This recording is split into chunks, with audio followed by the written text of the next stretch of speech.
Di Sahih Muslim itu ada hadis pegangan kan Sahih Bukhari Muslim. Itu ada cerita seorang sujud sama Allah itu kan banget baiknya, sangat baik. Kemudian yang sujud ini diinjek oleh pemuda yang nakal. Diinjek.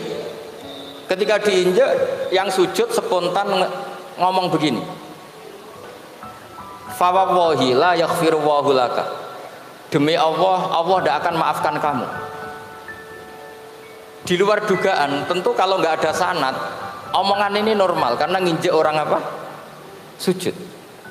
Tapi di luar dugaan, Allah mewahyukan ke Nabi di zaman itu, disuruh bilang sama orang yang sujud itu, Allah ngendikan, manggalladzi yata'alla alayya alla aghfira li fulan faqad ghafartu lahu wa ahbattu amalah.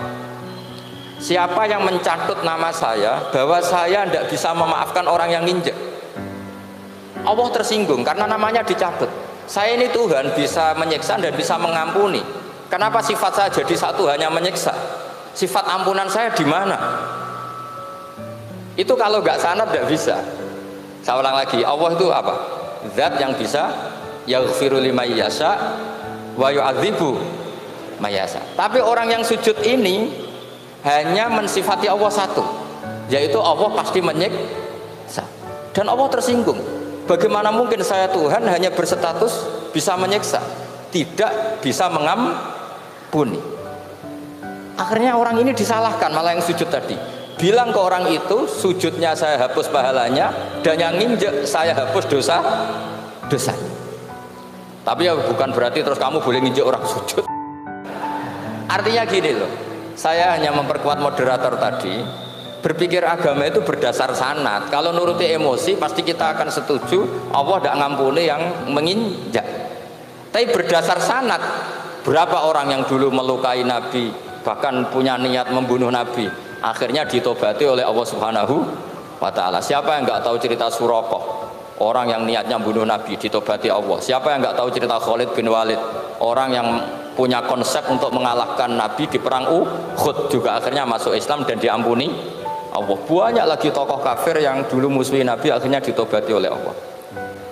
Sehingga ketika Nabi sangat marah ya dengan mereka yang kafir, malah ada ayat turun laisa laka minal amri syai'un aw yatuba alaihim aw yu'adzibahum, bahwa wilayah mengampuni dan memaafkan itu wilayah Allah.